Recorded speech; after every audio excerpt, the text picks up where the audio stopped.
l'effondrement du pouvoir à Kiev. Zelensky perd son soutien à l'intérieur comme à l'étranger. Le masque tombe. Et cette fois, ce n'est ni une théorie du complot, ni une rumeur, ni une citation anonyme d'un initié.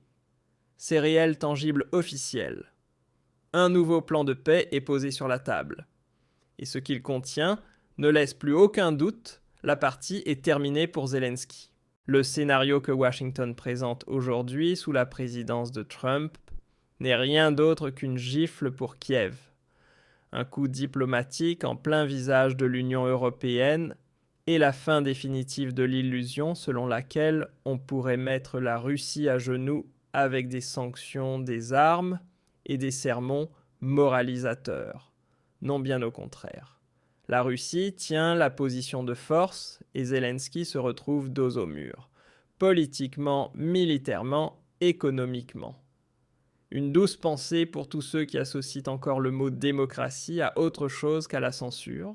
Le nouveau plan américano-russe comporte 28 points répartis en 4 grandes catégories: la paix en Ukraine, les garanties de sécurité, la sécurité européenne et les futures relations avec la Russie et avec l'Ukraine.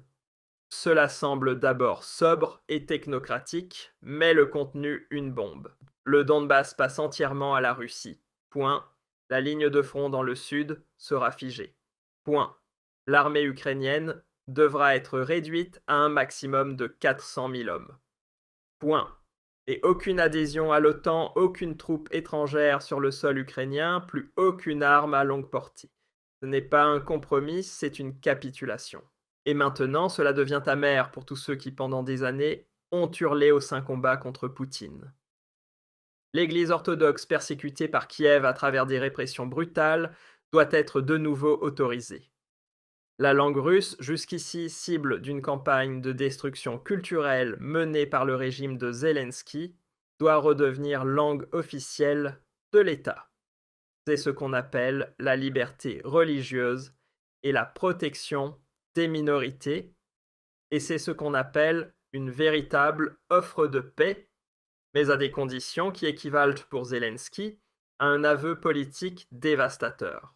Pendant ce temps, l'establishment européen perd son sang-froid. Roderich Kiesewetter, homme politique de la CDU et fervent partisan de la guerre, fulmine sur X et qualifie le plan de capitulation. Les élites européennes se comportent comme si l'Ukraine était déjà membre de l'UE et de l'OTAN. Il faudrait enfin élaborer un plan de victoire. Bien sûr, monsieur Kiesewetter. Un plan de victoire comme en Afghanistan, ou comme en Libye, ou encore comme en Irak. Le seul plan qui fonctionne encore ici, c'est celui de la faillite politique. Et quiconque croit encore qu'il s'agit de démocratie, de droits humains ou de droit international vit dans un monde parallèle. Le véritable scandale n'est pas le plan de paix. Le véritable scandale, c'est que l'Union européenne est complètement mise à l'écart. Aucune place à la table pour von der Leyen pour Macron ou pour le successeur de Baerbock. Les États-Unis sous Trump négocient directement avec la Russie, sans Kiev, sans Bruxelles. Et cela a une raison. L'époque des rêveries idéologiques s'est terminée. À Washington, c'est de nouveau la realpolitik qui gouverne, et à Moscou, elle n'a jamais cessé. Et la réalité est simple, sans la Russie, il n'y a pas de paix. Point. L'Union européenne, qui aime tant se voir comme un phare moral, se retrouve maintenant complètement dénudée. Son rôle spectatrice, suppliante, simple observatrice derrière la barrière.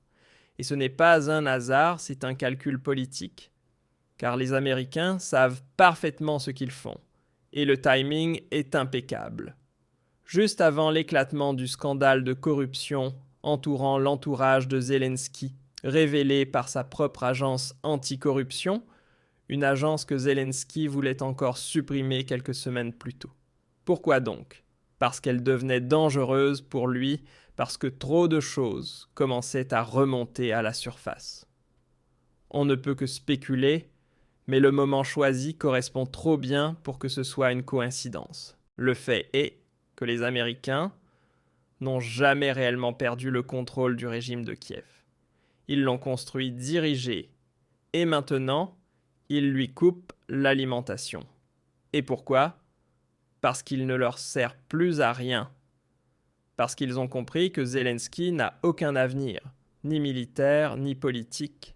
Sa popularité s'effrite, sa base de pouvoir s'érode son soutien, en Occident disparaît, et en Ukraine, la résistance grandit contre la guerre sans fin, contre les répressions, contre un système qui se prétend démocratique, mais qui répond à la liberté de la presse par des arrestations, et qui opprime les minorités religieuses par la violence. Pendant ce temps, Poutine reste assis calmement à la table, sûr de lui calculateur.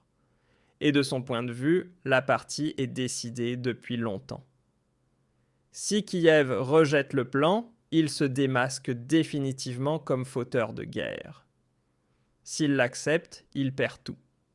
Et c'est précisément là que réside la perfidie de ce plan. Il place Zelensky dans une situation sans issue, un échec et mat préparé conjointement à Moscou et à Washington. Et l'Union européenne, elle peut seulement regarder et continuer à se raconter qu'elle a encore quelque chose à dire. Brève interruption, sais-tu qui se prépare en ce moment activement aux crises ? Les gouvernements, les banques, les grands groupes, tout le monde, sauf les citoyens ordinaires. Si tu ne veux pas encore être le dernier, clique sur le lien dans la description. Le système de préparation aux crises te montre comment te protéger comme un professionnel. Oui, maintenant les choses deviennent vraiment intéressantes. Car, tandis qu'à Bruxelles, les mâchoires sont encore en train de ramasser la poussière, tandis que Kiesewetter-Lange et consorts publient frénétiquement des tweets pour tenter de sauver leur propre importance, la réalité écrase leurs idéaux comme un char d'assaut. Les États-Unis négocient, la Russie dicte et Kiev perd. L'époque de la tutelle occidentale des offensives de relations publiques, des livraisons d'armes prétendument incontournables, elle est terminée. À présent, on passe aux choses sérieuses. Et le plan de paix n'est rien d'autre que le premier clou du cercueil de la survie politique de Volodymyr Zelensky. Car ce qui jusqu'ici n'avait été discuté qu'à huis clos est désormais déclaré ouvertement.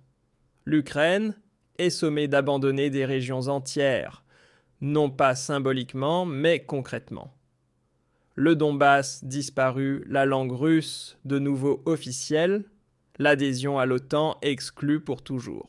Et ceux qui croient qu'il ne s'agit là que d'une base de négociation ne comprennent pas que ces points ne sont pas des exigences russes, mais bien les éléments d'un document coordonné avec les États-Unis. Un document qui porte davantage la signature de Moscou que celle de Bruxelles ou de Berlin. Et ce n'est pas un hasard, c'est la conséquence d'un changement stratégique à Washington, orchestré par le président Donald Trump, qui met enfin un terme à l'ivresse idéologique de ses prédécesseurs. Pas d'activisme de genre, pas de diplomatie arc-en-ciel, pas de rêverie sur une politique étrangère fondée sur les valeurs, mais une politique d'intérêt.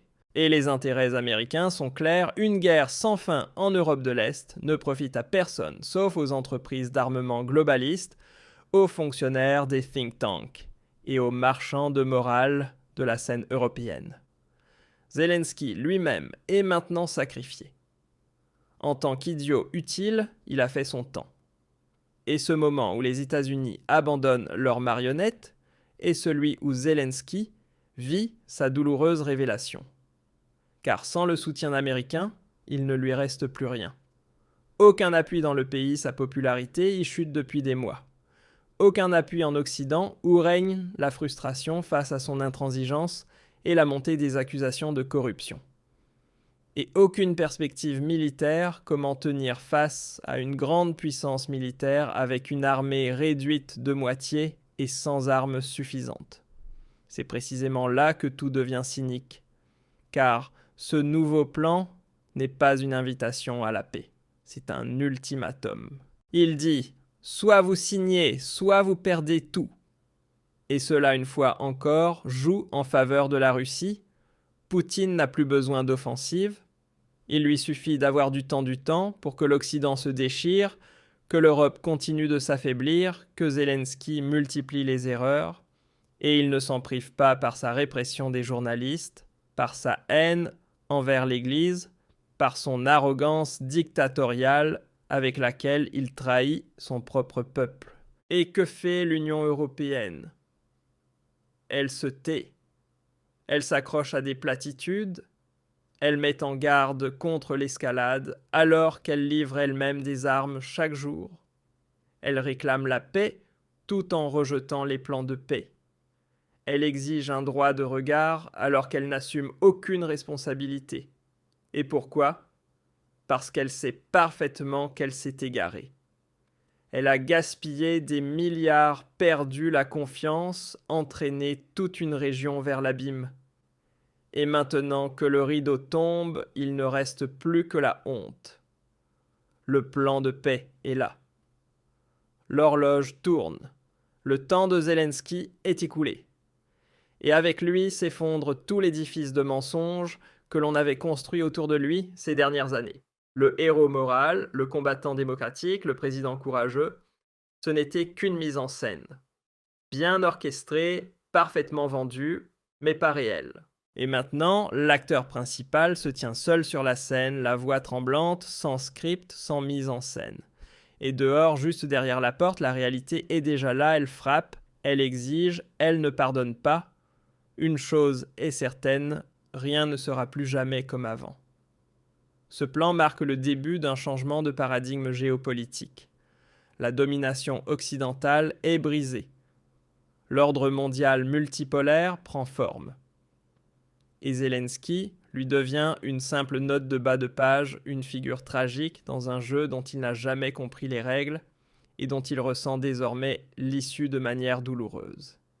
Et tandis que l'Union européenne se demande encore ce qui a bien pu mal tourner, des millions de gens le savent depuis longtemps, ce n'a jamais été un combat pour la démocratie. C'était toujours un jeu de pouvoir. Et maintenant, nous voyons enfin qui tire réellement les ficelles.